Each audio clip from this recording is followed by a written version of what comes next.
मैं परमेश्वर का धन्यवाद देता हूँ। प्रभु ने एक बार फिर हम प्रत्येक को इकट्ठा होने का मौका दिया। आइए हम प्रार्थना कर कर हम शुरू करते हैं। हमारे स्वर्गीय पिता प्रभु जी, हम आपको धन्यवाद देते हैं पिता। आपके चरणों में प्रभु एक बार फिर हम प्रत्येक को आने के लिए आपने मदद और सहायता किया। पिता, आपके वचन को जब हम सीखने के लिए इकट्ठे हुए प्रभु, हम एक एक से आप बात करें। प्रभु, हम आपकी ओर ताकते हैं नम्रता से प्रभु, आपके चरणों में आते हैं। अपने वचन को आप हमें खोल कर दें प्रभु। हमारे मनों को भी प्रभु आपके वचन के लिए आप खोलें। आए के सब बात को हम आपके हाथ में सौंपते हैं। सराद और महिमा केवल हम आपको देते हैं। प्रार्थना प्रभु यीशु मसीह के नाम से मांगते हैं। बीते समय में हम लोग सीख रहे थे कि किस प्रकार बाइबल के अलग अलग नाम, हमने कुछ कुछ बातें देखी। प्रभु यीशु मसीह बाइबल के विषय में क्या कहते हैं, आज उसका तीसरा भाग हम लोग जब देखने जा रहे हैं। याद रखें, ये नए विश्वासियों के लिए क्लासेस है, ये सीरीज़ नए विश्वासियों के लिए। इसलिए इन क्लासेस में कोई भी बात डिटेल में नहीं है, संक्षिप्त में है, कम है। बट मैं चाहूँगा कि हर एक जो विश्वास में नए हैं, जो अभी सीख रहे हैं, मेरी प्रार्थना है प्रभु हम एक एक को वचन सीखने में सहायता करें, अपने वचन को हमें खोल कर दे, समझने के लिए सहायता करें। आज जब हम परमेश्वर के वचन के विषय में देखते हैं, तो हमने जैसे देखा बाइबल के नाम, प्रभु यीशु मसीह की गवाही। आज हम लोग देख रहे हैं बाइबल अपने विषय में क्या गवाही देता है, अपने विषय में क्या कहता है। उसके लिए सबसे पहले हम दूसरा तीमुथियुस तीसरा अध्याय उसका 16वां वचन हम लोग पढ़ेंगे। दूसरा तीमुथियुस तीसरा अध्याय उसका 16वां वचन। संपूर्ण पवित्र शास्त्र परमेश्वर की प्रेरणा से रचा गया और उपदेश और समझाने और सुधारने और धार्मिकता की शिक्षा के लिए लाभदायक है। यहाँ पर हम देखते हैं, यहाँ पे लिखा है संपूर्ण पवित्र शास्त्र परमेश्वर की प्रेरणा से रचा गया है। परमेश्वर की प्रेरणा से रचा गया है ना। अंग्रेजी में इसके लिए लिखा है all scripture is God breath, यानी परमेश्वर के श्वास से ये पूरा शास्त्र बना है। आप अगर इसको समझने के लिए आप अपनी सांस रोक कर अगर बोलने की कोशिश करेंगे, तो आपको दिखेगा आप नहीं बोल पाएंगे, आवाज़ नहीं निकलेगा। कहने का मतलब ये परमेश्वर की आवाज़ है, परमेश्वर की श्वास। उस परमेश्वर के श्वास से ये परमेश्वर का संपूर्ण शास्त्र तैयार हुआ। बाइबल स्वयं इसकी गवाही देती है कि सिर्फ एक भाग नहीं, कुछ भाग नहीं। यहाँ पे क्या लिखा है, संपूर्ण पवित्र शास्त्र। मनुष्य की प्रेरणा से नहीं, लिखा क्या है, परमेश्वर की प्रेरणा से क्या किया गया, रचा गया है। इससे संबंधित आयतों को जब हम पढ़ते हैं, यशाया की पुस्तक 40वां अध्याय उसका 5वां वचन मैं पढ़ना चाहूँगा। यशाया की पुस्तक 40वां अध्याय उसका 5वां वचन। यहाँ पे लिखा है, तब यहोवा का तेज प्रकट होगा और सब प्राणी उसको एक संग देखेंगे, क्योंकि यहोवा ने आप ही ऐसा कहा है। आप यहाँ पर एक बात, सबसे अनोखी बात क्या देखते हैं कि यहाँ पे लिखा है मनुष्य ने ये नहीं कहा, लिखा है यहोवा ने आप ही ऐसा कहा है। ये चीज इसको पवित्र शास्त्र, परमेश्वर का शास्त्र बना देता है। क्यों? इसमें परमेश्वर बोल रहा है, मनुष्य नहीं, परमेश्वर। मनुष्य परमेश्वर की गाथाएं नहीं लिख रहा, बल्कि आप जब पढ़ते हैं, देखता है, वहां पे आप देखेंगे कि परमेश्वर यहोवा यूं कहता है, परमेश्वर ऐसा कहता है। ये वो पुस्तक है जहां परमेश्वर स्वयं बात करता है, स्वयं बात करता है। भजन संहिता 33वां अध्याय उसका 6वां वचन में पढ़ना चाहूंगा। भजन संहिता 33वां अध्याय उसका 6वां वचन। आकाश मंडल यहोवा के वचन से और उसके सारे गुण उसके मुंह की श्वास से बने हैं। आकाश मंडल यहोवा के वचन से और उसके सारे गण उसके मुंह की श्वास से बने हैं, है ना। यानी मुंह की श्वास, आप आवाज और श्वास को अलग नहीं कर सकते, दोनों एक साथ है। उसी प्रकार ये परमेश्वर की आवाज, परमेश्वर की श्वास है। जीवनदायक, जो लोगों को नया जीवन देती है। इसलिए हमने देखा कि परमेश्वर का वचन बाइबल स्वयं गवाही देती है। मैं गवाही नहीं दे रहा, लोग गवाही नहीं दे रहे, वचन खुद अपने विषय में क्या गवाही देता है कि संपूर्ण पवित्र शास्त्र परमेश्वर की प्रेरणा से लिखा गया, परमेश्वर की आवाज़ है, परमेश्वर की श्वास है। इसलिए दूसरा पत्रस 1:21 में जब हम पढ़ते हैं, दूसरा पत्रस पहला अध्याय उसका 21वां वचन, वहां पे लिखा है, क्योंकि कोई भी भविष्यवाणी मनुष्य की इच्छा से कभी नहीं हुई, पर भक्त जन पवित्र आत्मा के द्वारा उभारे जाकर परमेश्वर की ओर से बोलते थे। ये लिखा है कोई भी भविष्यवाणी, कुछ भी, या इस वचन में जब देखते हैं, मनुष्य अपनी इच्छा से नहीं बोल रहा है, अपनी इच्छा से नहीं कर रहा है। यहाँ पे लिखा है कि परमेश्वर के आत्मा के उभारे जाने पर वो परमेश्वर की ओर से बोल रहा है।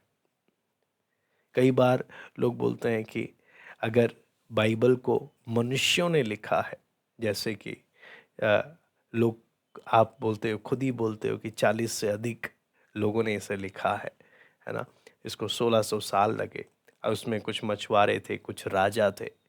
तो जब इतने लोगों ने लिखा है, तो इंसान ने लिखा है, तो ये परमेश्वर की आवाज़ कैसे? कई बार ये सवाल आता है कि अगर इंसानों ने लिखा है तो ये परमेश्वर की आवाज़ कैसे, परमेश्वर की प्रेरणा कैसे, परमेश्वर की श्वास कैसे? इसलिए वचन लिखा है, लिखने वाले क्या बोलते हैं कि कोई भी अपनी इच्छा से नहीं लिख रहा, बल्कि परमेश्वर के आत्मा के उभारे जाने पर लिख रहे हैं। उदाहरण के लिए भजन संहिता 23:1 जब आप पढ़ते हैं, वहां पे लिखा है, दाऊद लिखता है, यहोवा मेरा चरवाहा है। दाऊद क्या ये अपनी मर्जी से लिख रहा है यहोवा मेरा चरवाहा है? नहीं, परमेश्वर के आत्मा के उभारे जाने से लिख रहा है। ऐसे ही आप यिर्मयाह की पुस्तक में पहला अध्याय उसका 5वां आयत भी जब आप पढ़ते हैं, यिर्मयाह पहला अध्याय उसका 5वां आयत में, वहां पर आप देखेंगे परमेश्वर स्वयं क्या बोलता है। यहाँ पे लिखा है, गर्भ में रचने से पहले ही मैंने तुझ पर चित्त लगाया, और उत्पन्न होने से पहले ही मैंने तेरा अभिषेक किया। मैंने तुझे जातियों का भविष्यद्वक्ता ठहराया। मैंने तुझे गर्भ में रचने से पहले ही मैंने तुझे, कि तू मेरी तरफ से बोलेगा कर कर, मेरा भविष्यद्वक्ता करके मैंने तुझे अपॉइंट किया है। यह है परमेश्वर। इसलिए दाऊद स्वयं, आपको मालूम है, गवाही देता है इसके बारे में दूसरा शमूएल में। जब आप पढ़ते हैं दूसरा शमूएल 23वां अध्याय उसका दूसरा वचन, दाऊद बोलता है, यहोवा का आत्मा मुझ में होकर बोला, और उसी का वचन मेरे मुंह में आया। है ना? जब दाऊद लिख रहा है यहोवा मेरा चरवाहा है, कैसे लिख रहा है? लिखा है, यहोवा का आत्मा मुझ में होकर बोला, उसी का वचन मेरे मुंह में आया। यानी दाऊद क्या बोलता है, मेरा खुद का बात मेरे मुंह में आकर मैं नहीं लिख रहा हूं। हाँ, मैं अपनी मर्जी से नहीं बोल रहा हूं, यहोवा का आत्मा मुझ में होकर बोल रहा है। तो इसलिए जब हम देखते हैं तो पहला परमेश्वर की प्रेरणा से पूरा लिखा गया। बेशक लिखने वाले इंसान थे, बेशक लिखने वाला दाऊद है, बेशक लिखने वाला मूसा है, लेकिन ये अपनी मर्जी से नहीं लिख रहे। परमेश्वर का आत्मा इनमें होकर इनसे बुलवा रहा है, इनसे लिखवा रहा है। इसलिए बाइबल क्या गवाही देती है, भाई ये मनुष्य का नहीं, ये परमेश्वर का है। इसलिए वचन अपने विषय में क्या बोलता है, यशाया 40वां अध्याय उसका 8वां वचन हम पढ़ लेते हैं। यहां पे लिखा है, घास तो सूख जाती और फूल मुरझा जाता है, परंतु हमारे परमेश्वर का वचन सदैव अटल रहेगा। वचन अटल क्यों है? क्योंकि ये मनुष्य का नहीं है, ये परमेश्वर का है। लोगों ने अपनी बुद्धि से नहीं लिखा, परमेश्वर के आत्मा के उभारे जाने से, उस परमेश्वर के आत्मा ने बुलवाया, परमेश्वर के आत्मा ने करवाया। ये बात बाइबल को बाकी सबसे अद्भुत और अनोखी बना देती है, क्योंकि बाइबल स्वयं अपने विषय में ये गवाही देती है। इसलिए पहला पतरस 1:23 से 25 भी मैं पढ़ना चाहूंगा। पहला पतरस 1:23 से 25। क्योंकि तुमने नाशवान नहीं पर अविनाशी बीज से परमेश्वर के जीवते और सदा ठहरने वाले वचन के द्वारा नया जन्म पाया है। क्योंकि हर एक प्राणी घास के समान है, उसकी सारी शोभा घास के फूल के समान है। घास सूख जाती है, फूल झड़ जाता है, परंतु प्रभु का वचन युगान युग स्थिर रहता है। और यही सुसमाचार का वचन है जो तुम्हें सुनाया गया था, है ना। वचन का खासियत यहाँ पर हम देखते हैं। ऐसी मत्ती 24:35 भी अगर आप पढ़ें, मत्ती 24वां अध्याय 35वां वचन, आकाश और पृथ्वी टल जाएंगे परंतु मेरी बातें कभी ना टलेंगी। क्यों? ये मनुष्य की बातें नहीं है, ये परमेश्वर का वचन है। इसलिए भजन संहिता 119 का, है ना, 119 का 89, 119 का 89 हम लोग एक बार देख लेते हैं। यहां पे लिखा है, हे यहोवा तेरा वचन आकाश में सदा तक स्थिर रहता है। तो यहां पर हमने देखा, सबसे पहला ये परमेश्वर की आवाज है, परमेश्वर की श्वास। कितना कितना हिस्सा संपूर्ण। नंबर 2, अगर ये मनुष्य ने लिखा है तो कैसे ये परमेश्वर का वचन? दाऊद क्या बोलता है? परमेश्वर का आत्मा मुझ में होकर बोला, उसी के वचन मेरे मुंह में आए। यानी मैं अपनी बुद्धि से नहीं लिख रहा, उसके उभारे जाने पर बोल रहा हूं। इस कारण बाइबल की गवाही क्या है? ये साधारण पुस्तक ना होने के कारण, ये परमेश्वर की आवाज होने के कारण, ये हमेशा स्थिर रहने वाला वचन है। इसलिए चौथी बात जो इसमें हम ध्यान देते हैं कि आप शुरू से लेकर आखिरी तक इस पुस्तक में देखेंगे, ढूंढेंगे, पढ़ेंगे, आप हर जगह क्या पाएंगे? यहोवा यूं कहता है। परमेश्वर की ये वाणी है। ये क्या है? परमेश्वर का सिग्नेचर, परमेश्वर का मोहर, कि इसका लिखने वाला मनुष्य नहीं, परमेश्वर स्वयं है। ये इसको मोहर देता, ये इसकी गारंटी देता, ये परमेश्वर इसका ऑथर है। मैं उम्मीद करता हूं बाइबल अपने विषय में जो गवाही देती है हम सब उसको समझ पाए।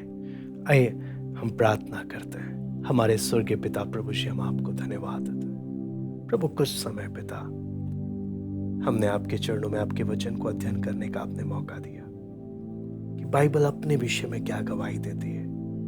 प्रभु, आपने अपना वचन, अपनी आवाज हम तक पहुंचाई। प्रभु, हम एक एक के अंदर भूख और प्यास दे पिता, ताकि हम आपकी आवाज को सुनते हुए आपकी इच्छा के अनुसार हम एक एक चलने पाए। सब बात के द्वारा प्रभु केवल आपका नाम ऊंचा होने पाए, केवल आपको महिमा मिले। धन्यवाद देते हैं सभी बातों के लिए। सरादर महिमा केवल हम आपको देते हैं। प्रार्थना प्रभु यीशु मसीह के नाम से हम